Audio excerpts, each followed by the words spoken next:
Your game, Jörg, is very. There's a lot to unpack there. No pun intended. Can we talk about like some of your inspirations, obviously, and some of the messaging? Because there is a lot to dissect in your game, both metaphorically and visually, and talk about this world that you've created and the world that this last human worker works in at a company called Jungle, nonetheless. What do you mean? Why are you laughing? It's just because it was so dark. You just couldn't. Sometimes you just can't but laugh when it's so dark. You just laugh. It's fun. Firstly, like that's my biggest thing. I don't laugh at the world that we're living in anymore. I don't find it funny at the moment. I really don't. I didn't find Donald Trump funny. I didn't find Boris Johnson funny. I actually met Boris Johnson when he became mayor here before he became the prime minister. But so I don't find the world funny. But so I thought it would be better to create an alternative that is like, whether it's through like being really dark or hopefully sometimes actually genuinely humorous and light and loving and quirky and bizarre. But I mean, I want to entertain first and foremost with the game. I have absolutely nothing to teach people, and I have absolutely nothing. I don't think you'll come away from the game going like, "Oh, I'm changed." Maybe you will be, but hopefully you don't need changing. Hopefully you just need to feel comforted by the fact that someone else also picks up on all the fucking darkness around there and tries to have a laugh. Yeah, I feel like in your game specifically, it's more along as awareness, like not necessarily education, but just like awareness. Hey, like this is where we might be in 50 years from now, as when automation takes over and everyone loses their job and you're run by robots, which is, if we're being honest, what companies would want, because a robot can't unionize. A robot doesn't have to go to sleep. A robot doesn't need breaks. A robot doesn't have a personal life. They would love that. I always tell my wife that these big companies always like to hide behind the working class when they're about to get, pulled under or that government money, right? But the second it becomes cheaper to go automation, it's a blink of an eye. They just switch. Like they don't care. Of course. Yeah. Of course. But at the same time, I mean, there have been, the flip side of that is there have been a lot of bullshit jobs as well, right? And and I hate, giving, saying that Zuckerberg is right about something. But I'm sure that there are too many middle managers of middle managers of middle managers within his corporation. And I also know this, having dealt with a lot of video game platforms, so to speak, and game companies, that, sometimes you are dealing with people and you go like, the thing that you just did was literally just sending me a link to another thing that I could have just fucking... you could have sent me a sort of frequently asked questions thing from in the beginning, and it would have been the same. I mean, what is your job? It's like Office Space. It's like the TPS reports. What the fuck? Yeah. What is your purpose? So I understand how it's getting complicated, and maybe a certain form of automation is not a bad thing, because maybe some jobs are not worth having. Like as well, maybe some jobs are so shit and so demeaning and dehumanizing that wouldn't it be best if robots did that job, but then gave us time to do something meaningful, or at least spend our time meaningfully? I mean, maybe we need universal basic income. Maybe that is a thing that we should have instead of feeling obliged to do some fucking job for assholes. I don't know. I mean, I don't know. I don't have the solution to it. What I do know is I hate meaningless crap. Like I hate things being done without any thinking and stuff that don't try to make you feel or think something. But the other problem is like you want to be able to look at yourself in the mirror, right? But if you have that sort of moral compass, then looking at yourself in the mirror, even when you are being morally upright, so to speak, in your own system that you've devised for yourself, feels wrong. Like, I think that's what is so intense about The Last Worker, is like you literally have a rearview mirror in the game in which you can see and hear Kurt's thoughts as he's been stuck in there for 25 years. And it's really crazy. I mean, it's really beautiful to do it on flat or pancake, whatever the fuck the new term is for a screen in front of you game. But in VR, it's crazy because you're having this out of body sort of inner body experience. It feels like you're both reading a book from a third person point of view while also being the character live at the same time.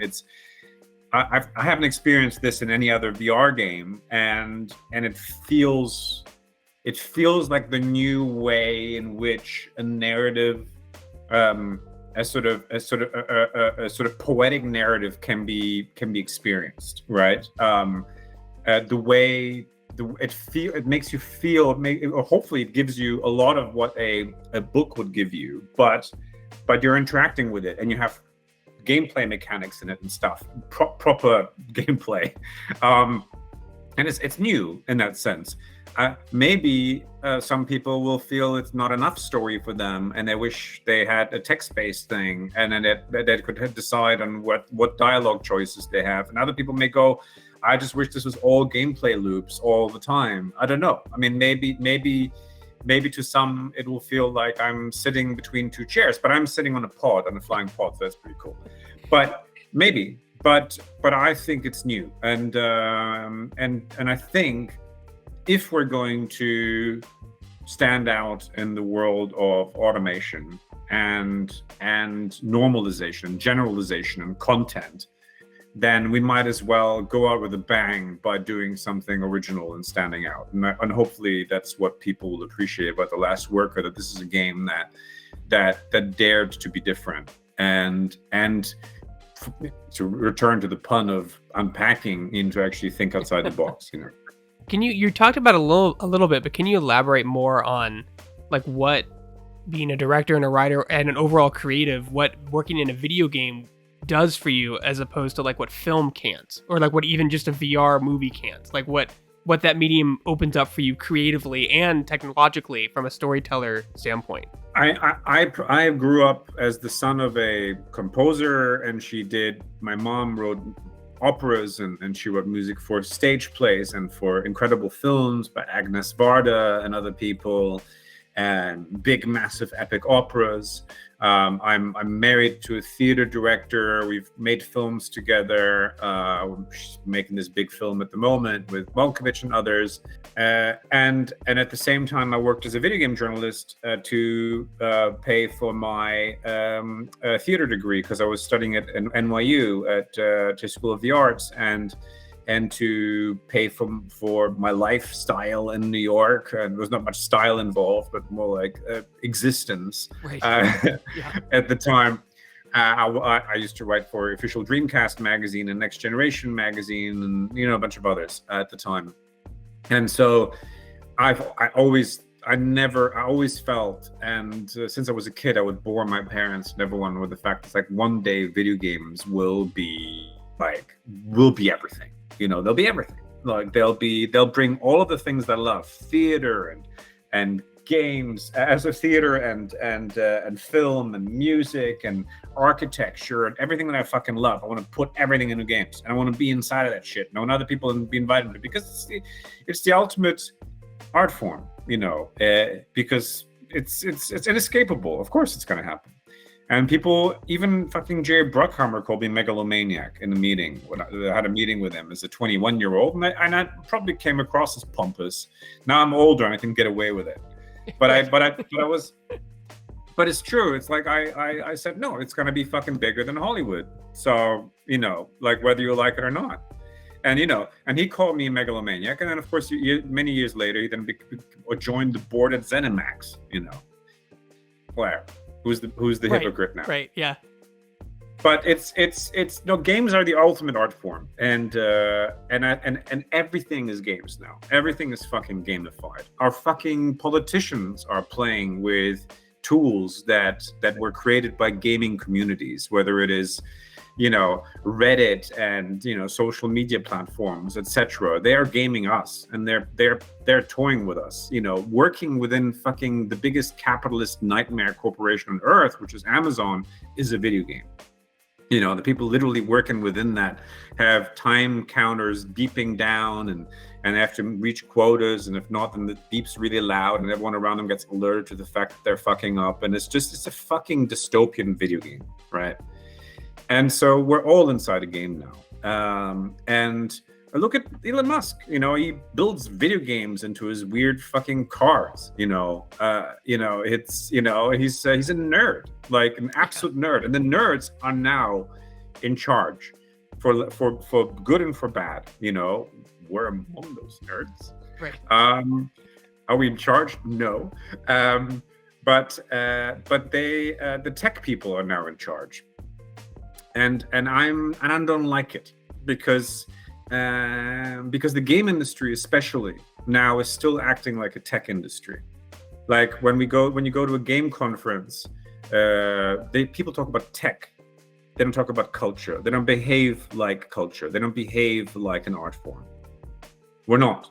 Like you go to a fucking game conference, people talk to you about fucking, frame rates and Web3 and AI and Unreal other 7, yeah.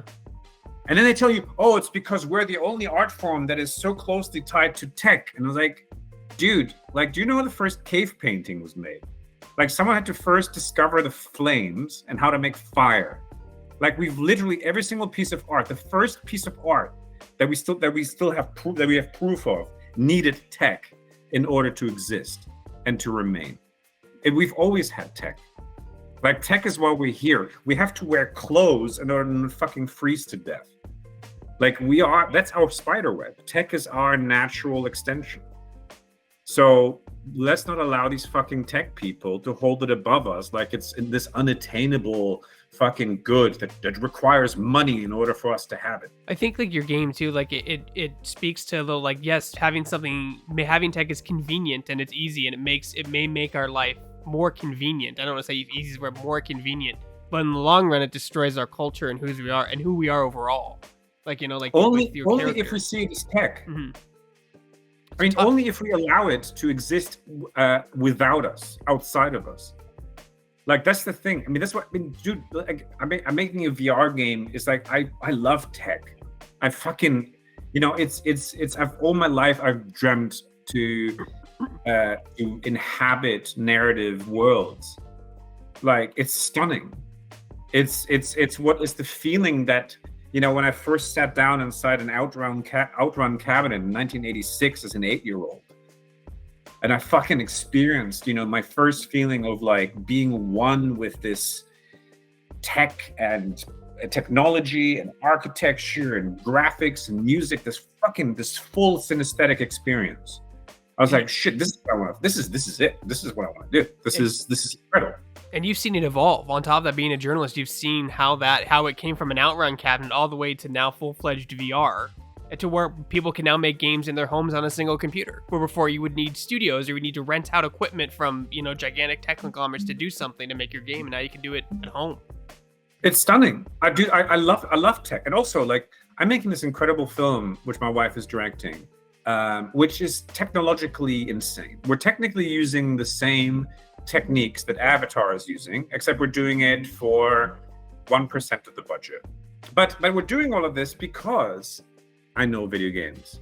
Because because every single time, like I remember when people, when we went from like 8-bit to 16-bit, and then on the last generation of 16-bit games, suddenly people started putting lens flares and shit, and everyone started talking about, oh look, lens flares, and then we started putting some non-textured sort of like polys into stuff, and virtual racing came out, and everyone was like, oh my fucking god, and then Alone in the Dark was made by my friend Frederic, and he put the first real-time 3D character in a thing, which then spawned the survival horror genre, which was then copied by Resident Evil, which then, I mean, like the evolution has been so incredible and incremental, but pretty rapid, of course. But it's the first time in history where we've been able to, as humans, in real time, observe the birth of an art form, of a medium, like a medium that now is spanning across the globe and has taken up the majority of our time. And it's exciting. Like, it's beautiful, but it's also kind of scary because we are behaving like a fucking tech industry because we're allowing platforms to crush us as opposed to holding us up, which is the whole point of a platform. You're supposed to stand on it. And instead, they're stomping on us at the moment. And talk about, you've created these really unique, interesting characters in your game. Like the robots have so much personality, but they also terrify me. And how like disconnected they are from like your pain and suffering or what you're telling them. You're like, no, like I know how to do my job. I don't need to do the first day. And they're just like, oh, let me just call security. And you're like, that's exactly like when you're trying to explain something to authority that can happen. You're like, oh no, I'm just in the wrong place at the wrong time. Too late. So yeah, talk about these characters and like the inspirations behind like Skew and like the other robots that are in your film that interact with the human character. No, it's interesting. It's funny because like there was we came across this former, I think, game journalist who played the game and pointed out that they felt that he felt that the some of the characters are offensive in their language and or for instance fat phobic. I heard that one, and or fat shaming, whatever the term was. And I'm like, I mean, excuse me, but like one of my dearest friends is actually playing the lead, Kurt. You know, he is known as the sexiest man in Iceland, and also he's one of the biggest people I know physically. He's also in our film, by the way, playing opposite John Malkovich in that, Dario Olofsson.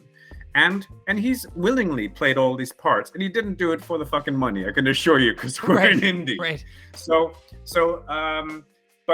And the reason it's so interesting because we are living in the world now where we are starting to automate thinking as well. Like you're not like, I fucking hate bullies and I hate people using careless language to objectify humans and animals for that matter, to objectify anything.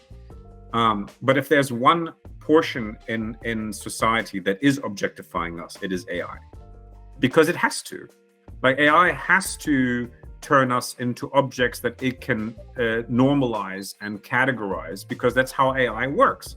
It has to figure out what bracket do I put you in. And so when the robots in the game, when Skew says offensive shit, is because he doesn't have massive feelings attached to it.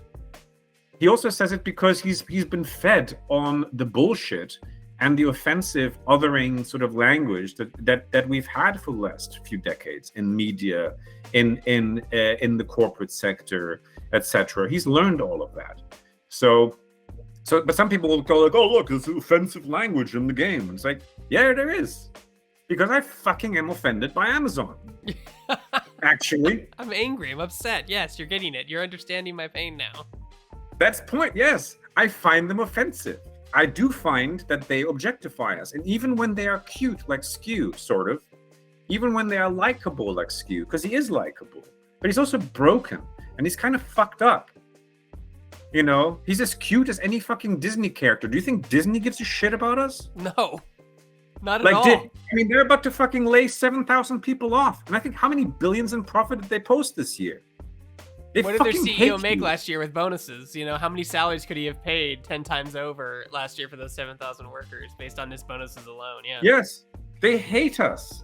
So, like, if they did, I mean, if like anyone in their right mind, dude, it's like I don't make profits, but I keep everyone on.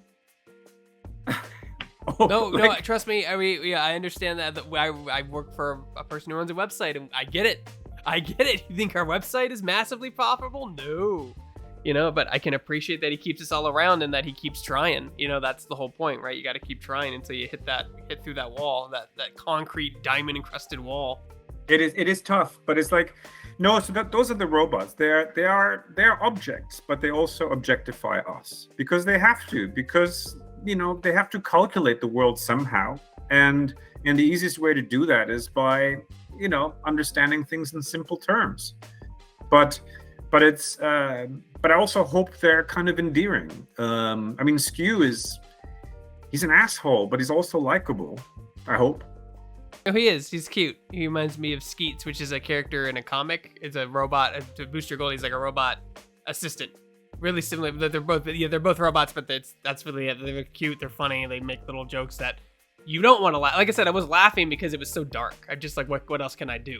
You know what I mean? Like this is the future. What else can I do? How can I stop it? Right? But maybe that's part of because I've only seen like the first 2 chapters of your game. Like, will your game eventually lead up to like a resistance and overthrowing the company jungle? Like, or is it like, because the way you write in your films, I have an idea that it might be a very sad, dark ending where we lose no matter what we do. It's funny that there are 3 endings in the game, and of course I won't tell you a single one of them. The one thing that I do believe, and that is important to me, is indeed that nothing is black and white. Nothing is truly one thing. I wish it was, and I wish it was that easy. But it would be absolutely hypocritical for me to say capitalism is bad, or Amazon is bad, buying things is bad, when I'm actually sitting in this office here with a fucking projector and a TV in the back and a fucking phone on my table. I mean, what am I doing? I'm not living in a forest on top of a tree. So it's like, no, we're all part of this monster, and we're all feeding the beast, and we're all suffering from this and through this. And some of us have kids and cats and other things, and it's like we're responsible for life forms in a world that doesn't really care about them very much, it seems, at the moment. Yeah, there is a resistance, and there's a resistance that's going to recruit and trying to pull Kurt and get Kurt more and more involved in their cause, which is to sort of combat this automated redundancy and its sort of ill effects on the world at large, or the outside world for that matter, because Kurt has been stuck in there for 25 years.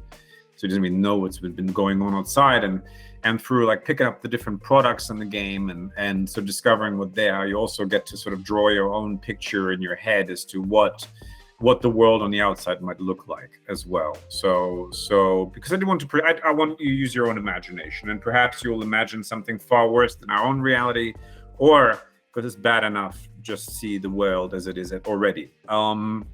So that's for you as the player to decide. But there's 3 different endings, and there's one that could be considered a happy ending, I guess, and 2 others which are also really intense and interesting in their own way, I hope. And ultimately, I think the 4th ending is really the one that you choose to have in your own life, and how you continue wanting to live outside of this game. And that's ultimately the one that I care about the most. So now that you've done a video game, do you think you'd want to do more, or you think you're going to go back to mainly focus on writing and directing film, that kind of medium? As a matter of fact, there's another video game that's also, well, first of all, there's a little spin-off. Do you know about the spin-off? No, I don't.